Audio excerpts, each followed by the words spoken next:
Galera, hoje a gente vai ter um programa muito bacana, vocês vão conhecer a C-Design. A gente vai começar com o Ademar. Ademar, há quanto tempo você está nesse ramo de réplica e restauração de fibra? Desde 2009, né? A gente começou restaurando uma Spider 550 e de lá para cá a gente já fiz um hot com motor de BMW e a gente começou a trabalhar, depois fazendo cadeiras e começamos nessa parte desde 2009. E essa linha ela vem ficando forte nos últimos 2 anos, principalmente a parte vintage e a parte virada para o automobilismo. O que você acha que está desencadeando isso no nosso país? Olha, quem é apaixonado por automobilismo, como eu, você, né, então quer ter alguma coisa de automobilismo em casa, quer ter alguma lembrança, alguma coisa para a gente ficar olhando, né? Que nem carro, né? Tem carro que você gosta de ter só para ficar olhando, né? Você acorda de manhã, olha ali. Então é interessante assim a repercussão que os móveis estão tendo, assim, a aceitação do pessoal, de repente talvez até uma carência do mercado, que isso aí que eu estou de alguma forma suprindo, né? Então é interessante, assim, o pessoal está curtindo bastante as cadeiras, os quadros, né? A McLaren que eu fiz cortada no meio, a McLaren atolada que eu chamo, né? Que realmente parece que ela está enfiada na parede ou no chão. Então está sendo legal, assim, está sendo bem legal. E principalmente hoje que a gente no Brasil vive uma entre-safra no automobilismo, tanto de piloto como as categorias dos campeonatos nacionais e estaduais, e a gente vê o forte consumo exatamente dessa parte, como réplica de monopostos, réplica de carrocerias de carro de corrida, para o pessoal ter na sua decoração. Às vezes a gente até se confunde com a realidade. É verdade, né? Tem muitas réplicas assim no mercado, muito forte na Inglaterra, né? Na Inglaterra tem umas réplicas maravilhosas lá. E assim, no Brasil também há muitos anos existem, né, réplicas. E tá cada vez, graças a Deus, está melhorando muito a qualidade, até por maquinário, máquinas CNC que estão chegando no mercado. Então hoje em dia fica até fácil.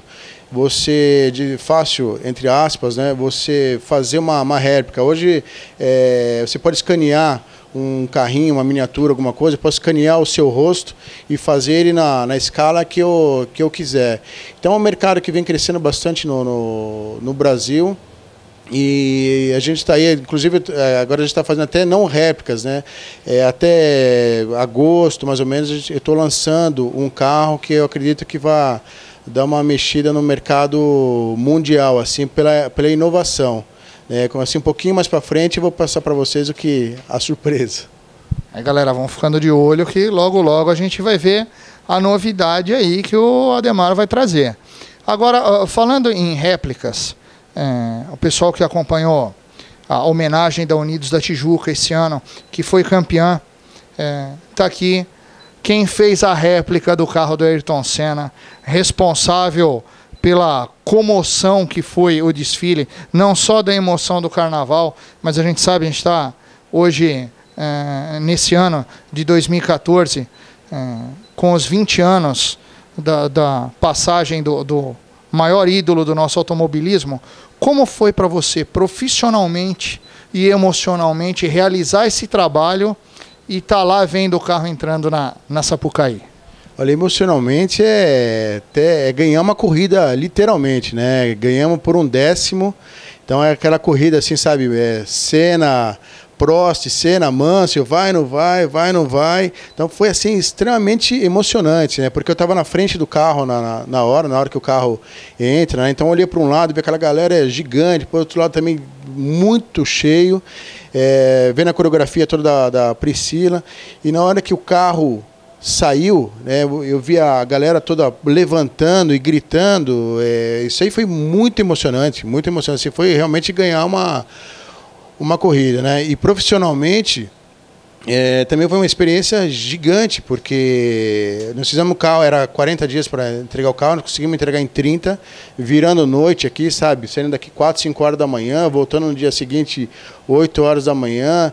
Então foi muito legal, porque a gente aprendeu muito com isso. A gente percebeu até que a gente consegue até cumprir, né? Conseguiu cumprir assim, um compromisso gigante. Como é que eu ia atrasar, de repente, um dia para o carnaval? Né? Pô, é brincadeira, né? Mas deu tempo, graças a Deus. A escola foi campeã, trouxe muita emoção. A escola, assim, acho que ganhou realmente na emoção, porque quando o carro entrava, roncando forte e tudo, eu olhava para o lado, olhava para um, para outro, e era nítido a emoção e a saudade até, né, de ver, pô, aquele carro lá novamente, com capacete amarelo, um macacão. Pô, realmente é emocionante, né? Trouxe muito a recordação, assim, quando o Senna ganhou, inclusive aqui no Brasil, que todo mundo invadiu a pista, né, aquela loucura toda, eu falei, pô, todo mundo invadiu, eu vou também, né, então eu cheguei pertinho, e dessa vez eu revivi isso de alguma forma, né, que eu estava de novo pertinho ali, né, então foi muito emocionante,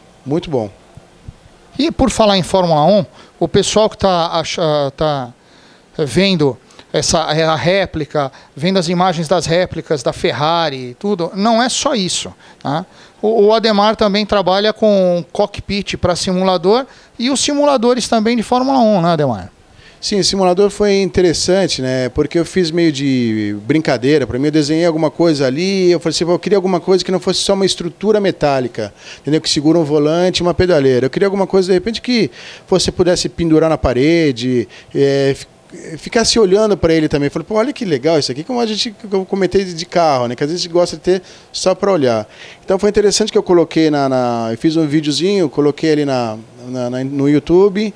O pessoal do marketing da Ferrari me ligou, perguntou se eu tinha aquilo lá pronta entrega, eu disse que sim. Que inclusive o que está aqui agora comigo, né? Eu aluguei para eles o cockpit. E o pessoal curtiu demais, né? Todo o pessoal que estava lá, todo o pessoal da Shell, que olhou, curtiu demais. Então foi muito legal ter desenvolvido um produto que, além de ser a mesma posição do piloto de Fórmula 1, que é confortável, muita gente pensa que a Fórmula 1 não é confortável, e é um carro confortável, porque o cara tem que estar lá a 300 por hora, a 2 horas, né, naquele pau ali, então tem que ser uma coisa confortável. Então foi muito legal também poder participar da Fórmula 1 com o meu cockpit, né. E fora todo esse trabalho, você também faz modificações a pedido de clientes, ou no seu caso mesmo com a sua BM, alterar o veículo de rua para pista de acordo com as categorias que o cliente ou você for andar. Como funciona isso?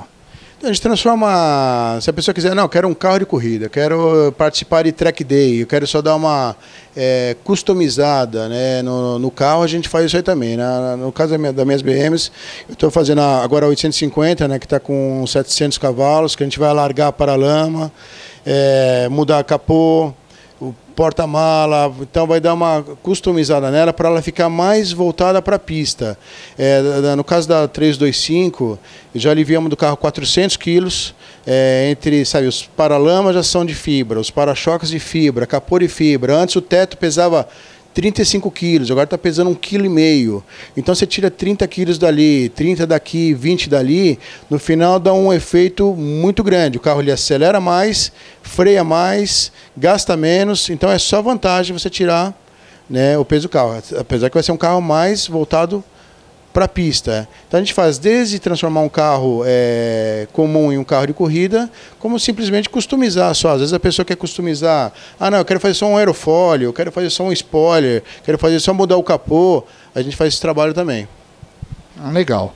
Agora, para a gente encerrar, qual foi o trabalho, eu vou só voltar numa coisa, o pessoal que está aí vendo as imagens, tem uma aqui que me chamou a atenção logo que eu entrei. O avião. Cara, como é que foi a ideia de quem mexe só com a parte automotiva criar e executar um trabalho desse de um caça? Esse aí foi interessante, né? Que é um cliente que já comprou alguns carros meus e ele viu o caça ali no Campo de Marte, que tem um Mirage 3, que é o mesmo que o Senna voou em 89, por coincidência. E ele me ligou e falou assim, olha, você faz um caça, tive uma ideia maravilhosa aqui, você faz um avião? Engoli seco, falei assim, Faço, faço. Vamos fazer, vamos encarar. Aí eu peguei a miniatura e começamos a desenvolver, né? Esse caça vai ficar na garagem dele, do lado da garagem dele. Nós tivemos que diminuir o avião em 5 metros para ele poder caber do lado da garagem dele. E foi um projeto que, pô, logo vocês vão ver ele pintado aí, que eu mesmo não vejo a hora de acabar de pintar ele, tudo para colocar lá, para ver como é que vai ficar o resultado final, que eu acho que vai ficar bem interessante. É isso aí, galera. Vocês conheceram o Ademar Cabral aqui da C-Design. Qualquer coisa que você precisar, tiver curiosidade, pode acessar acdesign.com.br, dá uma ligada para o Ademar. Ele te instrui, dá todas as dicas que você precisar. E segura no freio aí, que daqui a pouco a gente já vem com mais uma matéria.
Galera do Hot Garage, estamos aqui no dia do lançamento do livro do Ingo Hoffmann, escrito por Thiago Mendonça. Thiago, como começou a inspiração? Em que momento deu estalo? Vou fazer a biografia do Ingo. Olha, a primeira regra para a biografia, pelo menos é o que a gente aprende com as biografias do Rui Castro, por exemplo, ele sempre diz isso, você deve ser um apaixonado antes de querer escrever qualquer história. Você tem que ser apaixonado por aquela história. E eu sempre fui apaixonado pela história do Ingo, sempre conheci, pesquisei, fui interessado e comecei a reunir material por conta em 2008, quando ele parou de correr. E em fevereiro de 2013 eu procurei por ele e falei: Ingo, eu tenho bastante material, tenho interesse em fazer, gostaria de saber se você quer fazer. E aí então ele topou, a gente começou a conversar, foram mais de 25 horas de entrevista com ele, divididos em vários dias ao longo do ano, e saiu. Foi um processo tranquilo até, ele é uma pessoa difícil, fechada, né, retraído, mas a partir do momento em que ele se interessou em fazer a obra, ele topou contar as histórias e foi um sucesso. Thiago, e que momento você olhou e falou assim, essa história eu não sabia, isso vou ter que colocar de todo jeito? Qual foi a história mais emocionante que você ouviu do Ingo? O tempo todo isso aconteceu, porque exatamente por ser um piloto assim tão fechado, tão retraído, o alemão, né, o típico alemão, não é à toa que ele tem um apelido, o Ingo nunca foi de contar as histórias assim para todo mundo, né, ou pelo menos para divulgar num livro ou para a imprensa. Então, algumas histórias me pegaram muito de surpresa. Por exemplo, quando ele contou que ele recebeu uma proposta do Ron Dennis para ser empresário dele em 1977 e que ele não aceitou na ingenuidade porque ele falou, bom, o Ron Dennis é o meu chefe de equipe, eu não quero misturar as coisas, não vou aceitar. Quem poderia imaginar que o Ron Dennis, 4 anos depois, seria um dos acionistas da McLaren e teria aí 10 títulos conquistados pela equipe como chefe de equipe? Um dos momentos que eu acho que eu mais guardei quando eu entrevistei ele pela rádio foi o momento que ele foi falar para o pai dele que ele ia ser piloto. Ele relatou essa história no livro? Relata, na verdade toda a convivência com o pai, a dificuldade para começar a correr. Ele queria já desde pequeno, né? Ele descobriu com 9, 10 anos o automobilismo, ia a Interlagos de ônibus para acompanhar as provas, mas a família mantinha aquela restrição tradicional para o adolescente, enquanto ela podia. Depois que ele se tornou maior de idade, ele procurou o pai dele e falou ao pai dele o que ele gostaria de fazer. Então o pai dele falou: olha, agora você é maior de idade, você pode ir, a gente só quer que você tenha o melhor em segurança, né? A gente vai batalhar para que você tenha o melhor equipamento de segurança, e isso acabou acontecendo, e o pai dele se tornou o maior fã dele, o maior incentivador, guardava todos os recortes da carreira dele. Então o Dustin Hoffman, que é o nome do pai dele, teve uma participação importante na carreira do Ingo. Thiago, me diz uma coisa, coube todas as histórias do Ingo, contando todas as brigas que ele teve na pista, com o Paulo, com o Chico, com os outros pilotos, com o Djalma, deu para colocar todas essas histórias, todas essas brigas, entre aspas, nas pistas que a gente fala, porque não é briga de pista, não é briga de pista, é só um enrosco que teve no meio do caminho, deu para colocar com todo mundo? Com certeza deu, o Ingo abriu o jogo definitivamente, falou tudo o que ele gostaria de falar, inclusive eu vi alguns personagens a respeito disso. Algumas entrevistas eu já tinha prontas, por exemplo, a entrevista do Paulo Gomes que eu fiz para o Red Bulletin ainda, há 5 anos, quando eu fazia o Red Bulletin, e o Ingo conta da rivalidade dele com o Paulão, e o Paulão diz, é que o pessoal me fechava, e eu sempre tive dificuldade de profundidade para enxergar, então eu ia pisar no freio, pisava no acelerador, acontecia. Então um jeito bem Paulão de ser, bem Paulão de se justificar, e tudo isso está no livro, tanto o Ingo ficando bravo com o Paulão, bravo com o Ingo, como com o próprio Chico, como as justificativas dos adversários também. Meus amigos, eu encontrei o Thiago no ano passado, ele estava na fase final já do livro. Eu vou te fazer uma pergunta pessoal. Faltou alguma coisa para colocar? O que você ainda adicionaria ao livro? Nada. Eu acho que, na verdade, a biografia do Ingo continua. Ele tem 61 anos de idade, ele tem muita história para construir e para contar, mas eu acho que o que a gente pode oferecer nesse momento está no livro. Daqui para frente ele tem muita coisa ainda para fazer. Ele tem o Instituto Ingo Hoffman em Campinas, que é a maior realização da vida dele, que é uma casa de abrigo a crianças com câncer.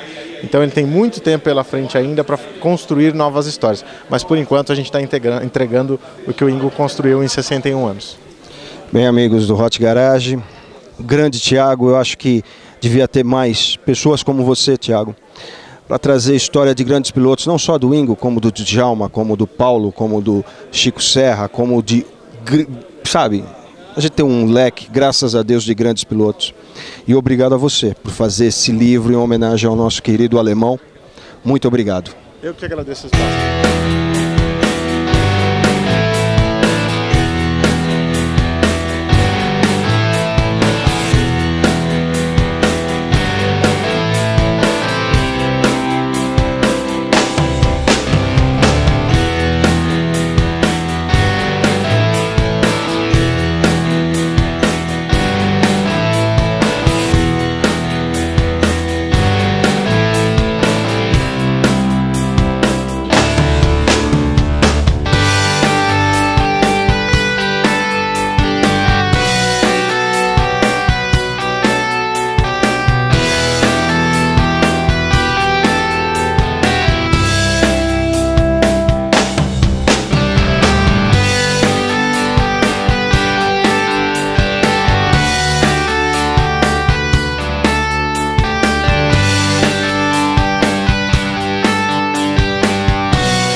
Galera do Hot Garage, estamos aqui com a estrela da noite, Sir Ingo Hoffman. Sir Ingo, esperava todo esse pessoal para pegar autógrafo na noite de assinatura do seu livro, na noite de estreia do seu livro? Não, não esperava. Fiquei positivamente surpreso, foi uma surpresa muito bacana, muito legal. Eu jamais esperava ter tanta gente amiga, tanta gente do meio do automobilismo, os pilotos, vamos dizer, da minha geração, da antiga geração, como o Bird Clement, por exemplo, os da nova geração, amigos, familiares, foi muito bacana, fãs, muito legal esse contato de perceber que a gente acabou marcando esse pessoal de uma maneira ou outra, né? Muito legal. Ingo, nesse tempo todo de automobilismo como piloto, teve vários fatos na sua carreira, mas uma vez na rádio você me contou aquela história que você brincou com o Ron Dennis em Nürburgring antigo. Para você lembrar para o pessoal do Hot Garage como foi essa brincadeira? É uma das histórias que está no livro também, né? O livro na realidade é cheio de causos, né? Cheio de fatos que foram acontecendo no decorrer da minha carreira, e esse é um deles. Foi quando a gente correu lá 77, 78 de Fórmula 2. A gente ficava num hotel que fica na cidade de Adenau, que é mais ou menos, vamos dizer assim, entre aspas, do outro lado da pista. E tinha duas opções de chegar nos boxes, ou pela estrada, que daria uma volta de talvez 30 km, ou pagando um pedágio entrando no próprio circuito de Nürburgring.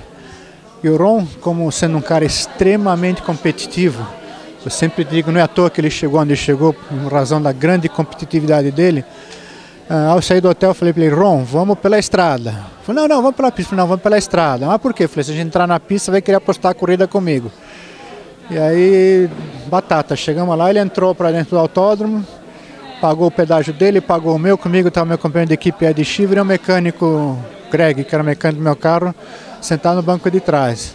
Aí o Ron me chamou, tipo, vamos apostar a corrida. Eu falei: não, pode ir, que eu não vou apostar a corrida, em respeito aos passageiros dentro do carro, porque eu sei quão desagradável é você estar dentro de um carro sendo pilotado num autódromo como no Nürburgring por outra pessoa. Aí o Ron acelerou e foi embora. E estava chovendo, e o Ron Dennis e o Ed Shiver me enchendo o saco: acelera, acelera, acelera. Depois de um tempo, o mecânico atrás falou, pegou um casaco, botou na cabeça, deitou no banco, falou: pode ir, eu não vou olhar nada. Eu falei: tá bom. Então fui lá, acelerei, depois de alguns quilômetros passei pelo Ron, mas na curva seguinte perdi o controle do carro, saí para fora da pista, derrubei as telas de proteção. Naquela época as pistas ainda tinham tela de proteção, os catch fence, né, os arames. Bati de lado no guarda-reio, reduzi marcha, saí acelerando, ele me passou. Aí eu passei por ele de novo arrastando 10 metros de cerca de arame e só fui parar no box, mais na frente dele. Ingo, inevitável perguntar, quem foi o seu maior rival dentro da Stock Car, na toda a sua carreira e todos os seus títulos? É difícil dizer, porque eu participei muito tempo na categoria, corri ininterruptamente 30 anos na Stock Car desde que eu voltei ao Brasil. Então, houveram épocas. Uma época, Paulo Gomes, o Paulão, foi um grande rival meu, com certeza. Outra época foi o Chico Serra. E com o passar dos tempos foram vindo os novos, né? Cacá Bueno, Ricardo Maurício. Então eu tive a felicidade de ficar 30 anos na categoria, tendo tido diversos oponentes muito fortes. Ingo, eu falei com o Thiago, entrevistei ele, e ele disse que procurou você. Qual foi a emoção tua de ter o Thiago como o homem que escreveu, juntou toda a sua história e resolveu colocar um livro? Como foi para você receber essa notícia e o que você achou de tudo isso? Bom, na realidade, quando ele me procurou, desde quando eu me aposentei em 2008, algumas pessoas, outras já haviam me procurado para escrever o livro, mas eu nunca bateu, vamos dizer, a tal da química, né, a empatia, né? E quando o Thiago me procurou no início do ano passado, em fevereiro de 2013, eu costumo dizer, ele fez a lição de casa bem feita. Ele chegou muito bem preparado, já com uma coisa solidificada, com a parceria com a editora do Reginaldo Leme, junto com o Miguel Costa Júnior, que é o fotógrafo, enfim, já veio super embasado. Aí conversei bastante com ele, e, como eu falei, bateu a tal da química, da empatia. Aí falei: tá bom, vamos fazer, e eu tenho certeza, para ele foi muito legal, para mim está sendo muito legal também. E eu espero que o pessoal curta o livro, né? Porque, como eu digo, é um livro voltado para aqueles apaixonados do automobilismo. Não é um livro de autoajuda, nem é um livro de best-seller. É para quem gosta de automobilismo, ponto. Pessoal do Hot Garage, aqui foi o mestre Ingo Hoffmann, que a gente reverencia como um dos maiores vencedores da Stock Car. E Ingo, parabéns por essa noite de autógrafo, parabéns pelo seu livro, parabéns pela pessoa que você é e parabéns principalmente pelo instituto que você criou. Fala pra gente o que é o Instituto Ingo Hoffmann. O Instituto é uma casa de apoio que funciona em Campinas, junto ao Centro Infantil Boldrini. O Boldrini é um hospital referência mundial no tratamento da criança com câncer. Nós fizemos uma parceria com eles em 2005, 2006. Lá nós construímos 30 chalés que servem como casa de abrigo para essas 30 famílias que têm as crianças em tratamento no câncer. E o Instituto Ingo Hoffmann funciona dando abrigo, dando alimentação, dando cursos para essas famílias, dando toda a dignidade para que elas consigam conviver num período tão difícil da doença das crianças, que muitas vezes é muito, muito complicado. E o Instituto funciona 100% com doações que eu capto no meio empresarial, no meio do automobilismo, e quem puder ajudar, estamos precisando. Pessoal, esse aqui foi o Ingo Hoffmann. Ingo, obrigado por dar essa entrevista, obrigado a você por ser essa pessoa. Obrigado, Ingo. Galera do Hot Garage, hoje nós tivemos o prazer de estar aqui mostrando para vocês o lançamento do livro do Ingo Hoffmann, a noite de autógrafo. Claro, também o pessoal da C-Design, o Ademar, figuraça. Galera, acesse o site, mande seu e-mail, dúvidas, perguntas, cutuca a gente que a gente responde. Sugestão de reportagem que vocês desejam que apareça no Hot Garage, por favor, mande um e-mail que a gente com certeza vai correr atrás. Um abraço a todos, até o próximo programa.